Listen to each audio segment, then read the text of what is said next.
เรามาลองแก้ข้อความเข้มข้นของการรบกวนในปฏิกิริยาการดุลเดียงเคมีข้อที่1กันเลยเนาะสมมติว่าคำถามมันว่าในภาวะดุลเดียงต่อไปนี้ถ้าเติมธาตุที่ระบุไว้ลงในระบบจะเฮ็ดให้ความเข้มข้นของธาตุมีการเปลี่ยนแปลงแนวใดซึ่งการเพิ่มก๊าซต่างๆในแถวๆนี้เนาะจะเฮ็ดให้ความเข้มข้นของธาตุมีการเปลี่ยนแปลงก็คือค่าดุลเดียงเคมีอาจจะมีการเปลี่ยนแปลงแต่ก็จะกลับเข้ามาสู่ค่าคงที่คือเก่าเนาะซึ่งข้อกอไก่เพิ่นได้ว่าเมื่อมีก๊าซ C2H6 แล้วปฏิกิริยาได้กับไฮโดรเจนกับ C2H2 และเขาจะถามว่าเมื่อเติมก๊าซไฮโดรเจนเข้าไปจะเฮ็ดให้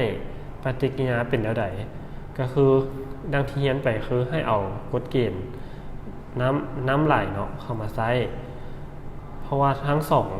งท่อนี่ต่อกันด้วยทั้งสองท่อน้ำนี่ต่อกันด้วยท่อนึงแล้วกำหนดให้ตัวนี้เป็นธาตุผลิตภัณฑ์แล้วตัวนี้เป็นธาตุตั้งต้นเมื่อเฮาลดเบื้องใดเบื้องหนึ่งแน่นอนเบื้องตัวนี้จะมาเติมตัวนี้เข้าไปถ้าสมมุติว่าเบื้องผลิตภัณฑ์เพิ่นมีการเติมก๊าซไฮโดรเจนก๊าซไฮโดรเจนนะเข้าไปเติมใส่เบื้องของธาตุผลิตภัณฑ์เฮ็ดให้ธาตุผลิตภัณฑ์มีปริมาณหลายขึ้นและเมื่อธาตุผลิตภัณฑ์มีปริมาณหลายขึ้นน้ำอยู่เบื้องหลายจะไหลเข้าไปหาน้ำอยู่เบื้องน้อยฉะนั้นเพื่อให้มันเพียงกันคือเก่าฉะนั้นปฏิกิริยาตัวนี้จึงเกิดขึ้นจากขวาไปซ้ายนั่นเองตัวนี้ตอบเลยว่าจากขวาไปซ้าย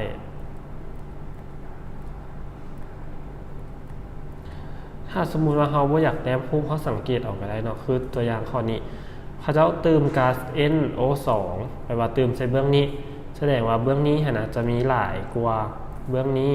จึงเฮ็ดให้ปฏิกิริยาเกิดขึ้นจากซ้ายไปขวากรณีนี้ต่อไปมันข้อควายเนาะก็คือเพิ่นให้ PB เนาะตัวนี้เป็น PB เด้อแล้ว SO4 เป็นธาตุแข็งบวกให้กับอิออนของไฮโดรเจนแล้วปฏิกิริยาได้เป็นอิออนของ PB หรือว่าศูนย์ในธาตุรูปแบบของธาตุละลายกับก๊าซกับธาตุละลาย HSO4 อิออนลบแล้วเขาจะถามว่าเมื่อเติมศูนย์1นี่ตัดเข้าไปจะเป็นจังได๋กรณีนี้เนาะถ้าสมมุติเราเห็นตัวนี้แล้วเขาควรจะไปแตกมันเป็นปฏิกิริยาก่อนโดยแตกให้มันเป็นอิออนก็คือตัวนี้จะได้ศูนย์1บวกให้กับ NO3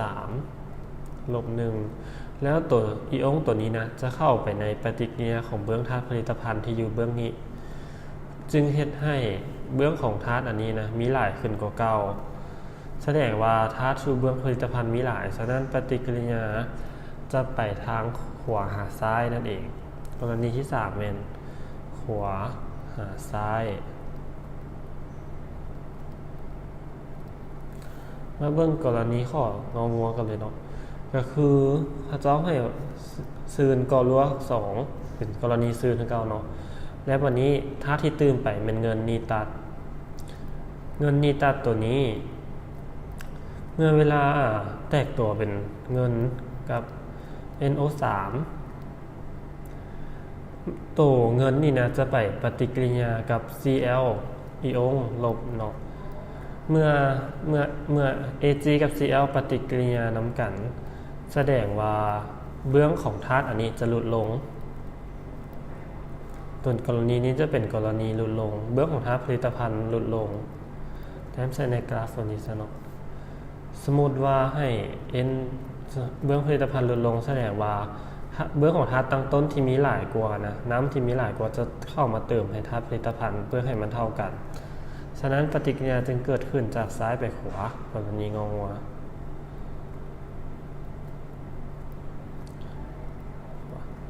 สับสนนิดนึง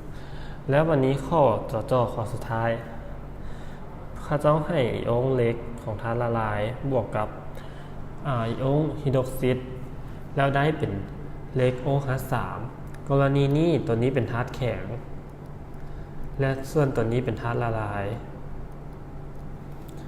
แสดงว่าเมื่อเติมHCl เข้าไปตัว HCl เนาะเราก็ต้องแต้มปฏิกิริยาแตกตัวของเพิ่นอีกเทื่อนึง จะได้ HCl บวกกับ Cl ลบตัว Cl ลบนี่นะจะไปปฏิกิริยากับเบื้องเลขตัวนี้แล้วจะได้เป็นเลข2ก็รู้เนาะแสดงว่าเลขในธาตุตั้งต้นนี่จะลดลงขั้นเลขลดลงแล้วแสดงว่าเบื้องธาตุผลิตภัณฑ์จะไปเติมให้กับเบื้องนี้แสดงว่าปฏิกิริยาสุดท้ายนี่จะกำหนดทิศเป็นขวาไปซ้ายนั่นเองแสดงว่ามีธาตุตั้งต้นหลายกว่าโอเคนี่ก็คือตัวอย่างของการรบกวนความเข้มข้นเนาะโดยการเติมธาตุต่างๆใส่หวังว่าคงจะเข้าใจกันโอเค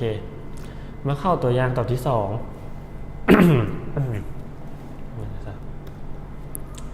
เมื่อเข้าตัวอย่างตัวที่2ก็คือจากที่เราได้เรียนเกี่ยวกับการรบกวนหรือปัจจัยที่มีผลต่อการดูดในเคมีซึ่งปัจจัยตัวนี้มันว่าถึงความดันหรือปริมาตรถ้าสมมติว่าถึงความดันหรือปริมาตรมันจะเป็นเรื่องของธาตุก๊าซ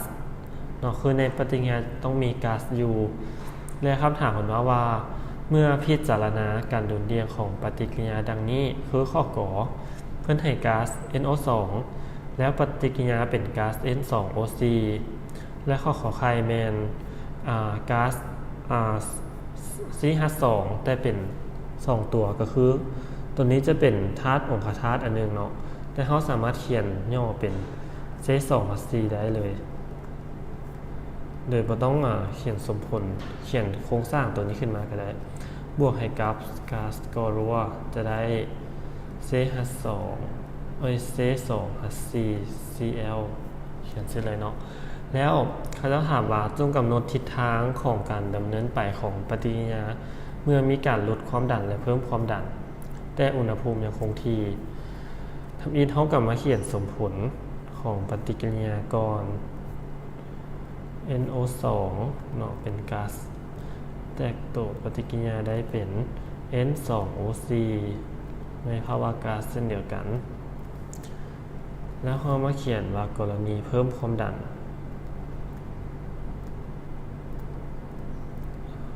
กับลดความดันลง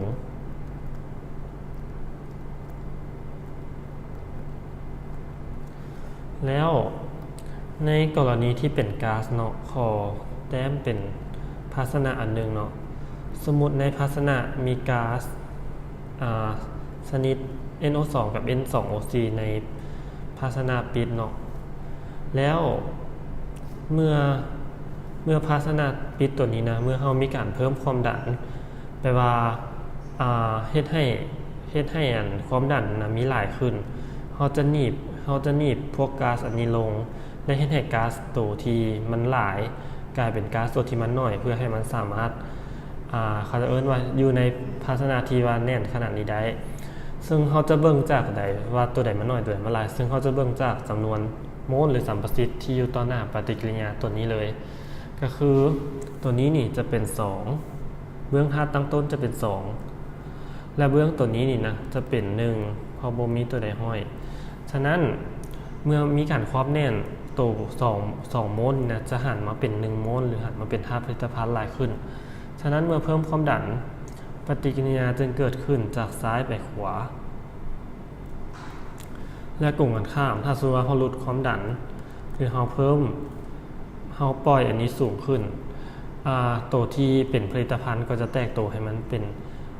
2ตัวที่เป็นธาตุตั้งต้นหลายขึ้นก็คือกลุ่มกันข้ามกันเกิดขึ้นจากขวาไปซ้ายแล้วเรามาเบิ่งกรณีที่ขอไข่ให้ C2H4 บวกให้กับ I ก็รู้ว่า แล้วจะได้มาเป็น C2H4Cl โดยเจ้า2เนาะลืม2โดยที่เราบ่ได้สังสารเลยเนาะแล้วเราก็ยังต้องมาบวก3 C คือเก่าเนาะตัวนี้มี1ตัวนี้มี1แปลว่าเบื้องนี้เห็นมี2รวมกันได้จำนวนโมล2ตัวนี้มี1บ่ได้อีหยังใส่แล้วเขามาเขียนกรณีเพิ่มความดันแล้วก็ลดความดันคือเก่า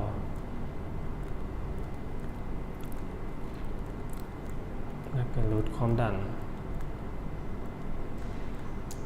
ถ้าในกรณีที่เพิ่มความดันแสดงว่าปฏิกิริยาจะเกิดขึ้นจากบอลหลายไปหาบอลน้อย เพื่อให้มันสามารถอยู่ในภาชนะที่แคบขนาดนี้ได้ฉะนั้นจึงเกิดขึ้นจากซ้ายไปขวาคือกรณีทั้งถึงและตัวนี้ก็คือเก่าเนาะเกิดขึ้นจากขวาไปซ้ายในกรณีที่ลดความดันนี่ก็เป็นตัวอย่างของการรบกวนในเรื่องของความดันหรือว่าปริมาตร